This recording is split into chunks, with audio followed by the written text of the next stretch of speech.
Pense no momento mais silencioso da madrugada. A cidade dorme, mas você acorda suando frio, com o coração disparado, porque acabou de viver algo que parece mais real do que a própria realidade. Uma criança, mas não uma criança comum. Ela está suja, coberta de lama ou fuligem, e te agarra com força. Você tenta se desvencilhar, mas ela não solta. Ela está grudada em você. E o pior, ela não fala, só olha.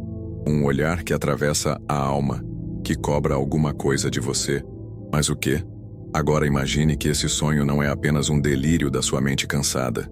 Segundo Carl Jung, o pai da psicologia analítica, esse tipo de sonho pode carregar uma revelação profunda sobre quem você é, ou melhor, sobre aquilo que você tentou esquecer. Seja bem-vindo ao canal A Voz do Seu Sonho. Se você já teve sonhos estranhos, simbólicos ou perturbadores, este vídeo é para você. Hoje, vamos mergulhar na história de uma mulher que teve esse sonho de forma recorrente. E o que ela descobriu mudou radicalmente sua vida. Mas antes de continuar, inscreva-se no canal, deixe seu like, comente aqui embaixo se já teve sonhos parecidos e compartilhe este vídeo com alguém que possa estar precisando de respostas. O que vamos revelar hoje pode mudar a forma como você entende seus próprios sonhos e talvez até a sua própria história. Nossa jornada começa com Elisa, uma mulher comum, de 37 anos, arquiteta, mãe de um filho adolescente, casada há mais de 15 anos. Por fora, tudo parecia em ordem, mas por dentro, algo estava quebrado, e ela nem sabia o quê. Foi numa noite qualquer, após um dia exaustivo no escritório, que ela teve o primeiro sonho. Estava num lugar estranho, uma mistura de floresta e ruína, e de repente, uma criança apareceu entre os escombros.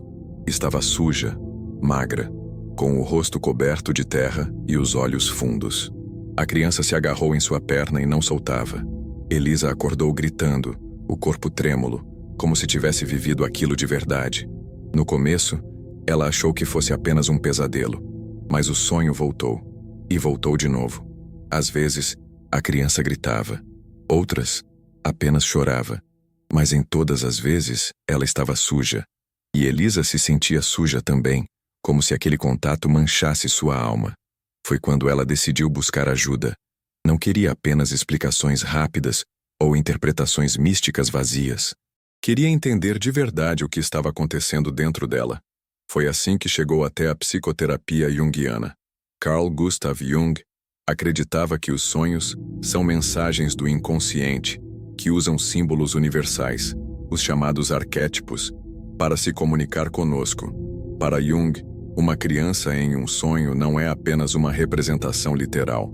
Ela pode ser um símbolo do puer aeternus, o arquétipo da criança interior. Representa pureza, início, vulnerabilidade, mas também aquilo que foi reprimido, esquecido ou ferido durante a infância. E aí começa a parte mais sombria dessa história.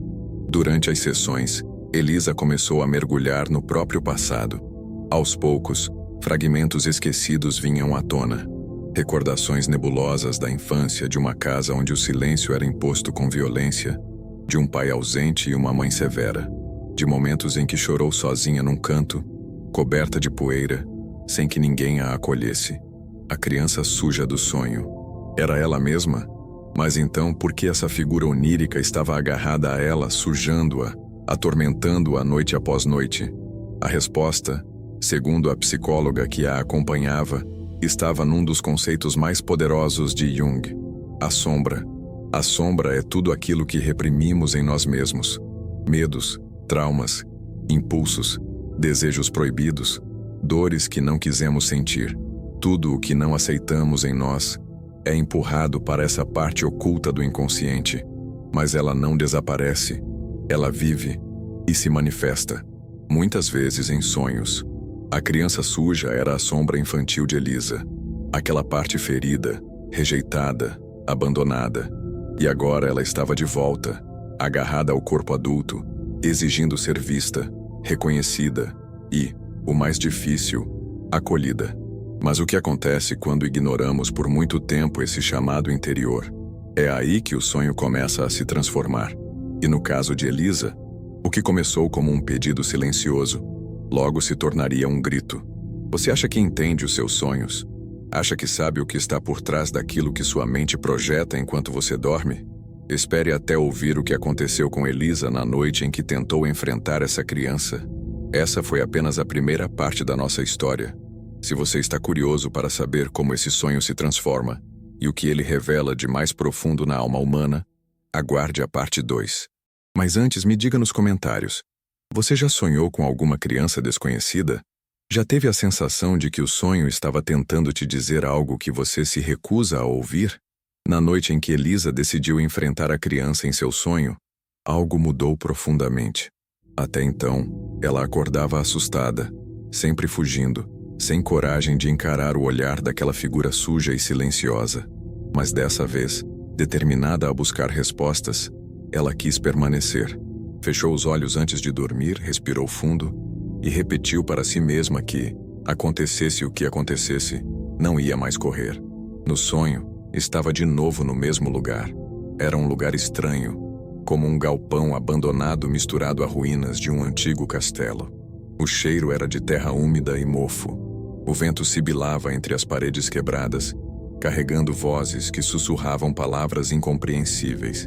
Então ela surgiu, a criança, mais suja do que nunca, com o cabelo embaraçado, as unhas cheias de terra, os lábios rachados. E, pela primeira vez, Elisa percebeu o detalhe que nunca tinha reparado. A criança estava tremendo, não de raiva, mas de medo. A pequena figura se aproximou devagar, arrastando os pés pelo chão áspero.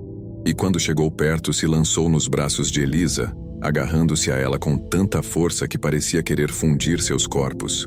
Foi nesse instante que Elisa ouviu o som mais angustiante. Um choro baixo, contido, como se a criança estivesse pedindo socorro, mas sem dizer nenhuma palavra. Ela acordou ofegante, coberta de suor, com as lágrimas escorrendo pelo rosto. O marido dormia ao lado, sem notar nada, e pela primeira vez sentiu pena daquela figura. Não medo, pena, como se algo dentro dela mesma estivesse implorando para ser salvo. Nos dias seguintes, Elisa mergulhou ainda mais nos livros sobre psicologia junguiana. Queria entender o que estava acontecendo. Descobriu que, segundo Jung, essa criança podia representar o que ele chamava de criança divina, ou puer aeternus, mas também podia ser a representação do trauma não resolvido, uma parte do eu que ficou congelada no tempo, parada na dor, incapaz de crescer. E quando ignorada, essa parte pode se tornar cada vez mais desesperada para ser ouvida. Jung escreveu que aquilo que não enfrentamos em nosso interior acabará surgindo do lado de fora como destino. E era justamente essa frase que martelava na cabeça de Elisa. Estaria ela permitindo que o passado definisse seu presente? Será que suas inseguranças, sua tendência à ansiedade, os episódios de tristeza profunda vinham dessa criança suja agarrada a ela? A psicóloga a quem Elisa recorria foi enfática. O inconsciente cria imagens vívidas para transmitir mensagens urgentes. E quando o sonhador persiste em ignorar esses sinais, os sonhos podem evoluir para pesadelos cada vez mais perturbadores. Porque a psique quer equilíbrio e vai lutar para restaurá-lo, custe o que custar. Na terceira sessão de terapia, Elisa teve uma revelação brutal. Enquanto falava da criança, lembrou-se de repente de uma cena de infância que tinha completamente apagado. Lembrava-se de si mesma aos 7 anos, sentada num quintal enlameado, chorando porque a mãe havia trancado a porta de casa, impedindo-a de entrar, castigando-a por algo que ela nem recordava. Sentia frio, sujeira, vergonha e, acima de tudo, uma solidão que parecia maior que o mundo. Ali, na lama, ela gritava que queria voltar para dentro, mas ninguém a ouvia. Ao recordar essa cena, Elisa ficou sem ar, e naquele momento, compreendeu tudo. A criança suja do sonho era aquela menina de 7 anos, ainda presa naquele quintal escuro, desejando apenas ser acolhida. A terapeuta explicou algo que Elisa nunca tinha ouvido.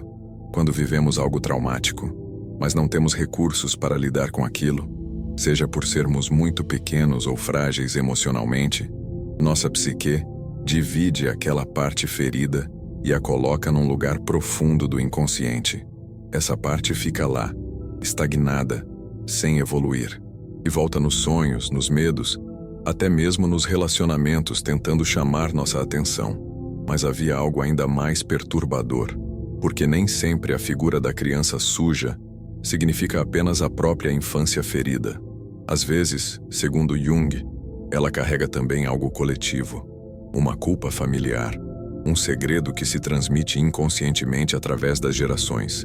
E sem saber, Elisa estava prestes a descobrir que aquela criança suja agarrada a ela não era apenas ela mesma, mas também o eco de algo muito mais antigo, algo que vinha de sua família e que, de certa forma, aprendia a um ciclo que precisava ser quebrado. Mas o que poderia ser tão sombrio para perseguir alguém através dos sonhos? E se o que Elisa precisava libertar não fosse só a si mesma, mas a memória de quem veio antes dela? Na próxima parte, vamos mergulhar ainda mais fundo nessa investigação. O que Elisa descobre sobre sua família vai mudar tudo o que ela pensava saber sobre sua própria história e sobre o verdadeiro significado daquele sonho tão assustador. Enquanto isso, me conte nos comentários. Você já teve a sensação de que está carregando dores que nem são suas? Dores que parecem vir de muito antes de você nascer? Elisa passou dias em um estado quase febril depois daquela lembrança. Não conseguia se concentrar no trabalho. Mal dormia e sentia que tudo à sua volta estava impregnado por um peso invisível. E como se o universo conspirasse para que ela não conseguisse ignorar mais o passado, acontecimentos estranhos começaram a surgir. Tudo começou com a ligação de uma tia distante, alguém que Elisa não via há mais de 20 anos. O tom da voz era hesitante, quase envergonhado. E foi essa tia quem deixou escapar algo que mudaria tudo. Elisa, você sabia que quando era pequena, quase foi levada pelos serviços sociais? Que sua mãe foi acusada de maus tratos por vizinhos? Aconteceu quando seu pai ainda morava com vocês. Houve uma grande confusão. Mas depois, ninguém mais falou disso. Elisa ficou em choque. Desligou o telefone sem saber o que pensar. Era como se uma peça faltante de um quebra-cabeça finalmente tivesse aparecido. Mas ao mesmo tempo, essa peça trazia imagens que ela não queria enxergar. Começou a vasculhar documentos, fotos antigas, até encontrar, esquecida num fundo de gaveta, uma carta amarelada. Era de sua avó materna, escrita num português rebuscado, cheia de frases truncadas e palavras quase ilegíveis. Mas uma frase saltou aos seus olhos. Que Deus me perdoe pelos pecados que se repetem nesta família, geração após geração. Que essa criança não carregue o fardo que eu carreguei. A terapeuta de Elisa explicou que para Jung, existe algo chamado inconsciente coletivo, um território profundo da psique onde moram símbolos universais, mas também heranças emocionais que não são individuais, e sim familiares ou até culturais. Às vezes, traumas não resolvidos passam de pais para filhos, como se fossem correntes invisíveis, aprisionando gerações em padrões que ninguém entende conscientemente. E talvez fosse isso que estava acontecendo com Elisa. Talvez aquela criança suja agarrada ao seu corpo não fosse apenas sua versão infantil ferida, mas também um símbolo do sofrimento que mulheres da sua família vinham carregando, sem jamais conseguir libertar-se completamente. À noite, o sonho voltou. Dessa vez ainda mais intenso. A criança apareceu novamente, mas algo havia mudado. Não estava apenas suja. Tinha feridas pelo corpo, como se tivesse sido machucada. E no fundo do cenário, Elisa viu a silhueta de uma mulher, com o rosto escondido pelas sombras, chorando baixinho. E aquela mulher murmurava num sussurro quase imperceptível: "Perdoa-me." Elisa acordou chorando, com a respiração entrecortada, o peito doendo como se tivesse corrido quilômetros. Sentia como se tivesse acabado de assistir a um filme sobre a própria alma. Só que esse filme carregava uma dor muito antiga. Ela voltou à terapia decidida a saber toda a verdade. E foi lá, entre lágrimas e pausas longas, que finalmente entendeu. A figura feminina no sonho não era outra senão sua mãe. E a criança suja era ela, a pequena Elisa, marcada pelas violências do passado. Mas ao mesmo tempo, aquela criança carregava fragmentos da própria infância da mãe, de sua avó, uma cadeia interminável de dor. A terapeuta explicou que muitas vezes, Os filhos acabam sendo depositários inconscientes das dores não resolvidas dos pais. Jung dizia que nada influencia tanto a vida de um filho quanto a vida não vivida dos pais. As feridas emocionais que não são reconhecidas acabam buscando expressão em quem vem depois. E no caso de Elisa, sua criança interior carregava também o sofrimento reprimido de gerações. Mas havia algo que precisava ser feito. Algo que Jung acreditava ser possível. A integração da sombra. Para Jung, integrar a sombra é reconhecer as partes de nós mesmos que preferiríamos ignorar e aceitá-las. Não é justificar abusos, nem dizer que tudo foi certo, mas permitir que a verdade venha à tona, para que pare de nos consumir por dentro. A terapeuta sugeriu um exercício. Elisa deveria, no próximo sonho, tentar falar com a criança. E, sobretudo, deveria tentar abraçá-la, não apenas por impulso, mas com real aceitação. Para dizer àquela parte ferida: eu vejo você, eu sinto a sua dor, e eu não vou mais te abandonar. Era um ato simbólico. Mas, segundo Jung, os símbolos são a linguagem do inconsciente e podem transformar a alma mais do que qualquer raciocínio lógico. Mas será que Elisa teria coragem? Será que conseguiria olhar nos olhos daquela criança tão suja, tão machucada, e acolhê-la? Enquanto saía do consultório, Elisa olhou para o céu da cidade, pesado de nuvens, e sentiu algo que não sabia explicar. Uma mistura de medo e esperança. Talvez fosse esse o começo da libertação, mas no fundo ela sabia. A próxima noite seria definitiva, porque, se não conseguisse integrar essa parte de si, talvez jamais tivesse paz. Na próxima parte, você vai descobrir o que aconteceu na noite em que Elisa finalmente encarou a criança suja. E qual foi a revelação mais chocante de todas? O que ela viu mudou tudo, e pode mudar também a forma como você olha para seus próprios sonhos. Mas me conte, você já teve a sensação de viver padrões repetidos na sua vida, como se algo do passado insistisse em se repetir? Já se perguntou se essas dores são realmente suas, ou herdadas de alguém que veio antes? Na noite seguinte, Elisa deitou-se no escuro do quarto e sentiu o coração bater tão forte que parecia ecoar dentro dos ouvidos. As palavras da terapeuta martelavam em sua mente. Seja o que for que apareça, abrace. Não lute contra a criança. Diga a ela que você está ali, que não vai embora. Com a respiração entrecortada, ela adormeceu, e como se o inconsciente a esperasse, encontrou-se de novo naquele mesmo cenário onírico. Era o galpão abandonado, úmido, cheio de rachaduras e sombras. Mas, dessa vez, tudo parecia ainda mais escuro. Um vento frio soprava, levantando poeira e fragmentos de tinta descascada. E então, lá estava ela, a criança. Mas agora, a cena parecia ainda mais real. A criança estava ajoelhada, coberta de lama até a cintura, tremendo, com lágrimas escorrendo no rosto manchado de sujeira. O olhar estava cheio de medo, mas também de expectativa, como se quisesse desesperadamente algo de Elisa. Com passos hesitantes, Elisa se aproximou. O coração batia tão alto que abafava o resto do som, e ao chegar perto, percebeu algo que jamais esperava. No peito da criança havia uma cicatriz, uma linha fina e branca, igual a que Elisa tem no próprio peito, desde uma cirurgia feita aos 7 anos. Aquele detalhe rompeu qualquer barreira de medo, porque naquele instante não restava dúvida. Aquela criança era ela mesma. Tentando conter o choro, Elisa ajoelhou-se na frente dela, estendeu os braços e disse com a voz trêmula: Eu estou aqui. Eu não vou mais fugir. Eu vejo você. Eu sei que você está machucada, mas você não está sozinha.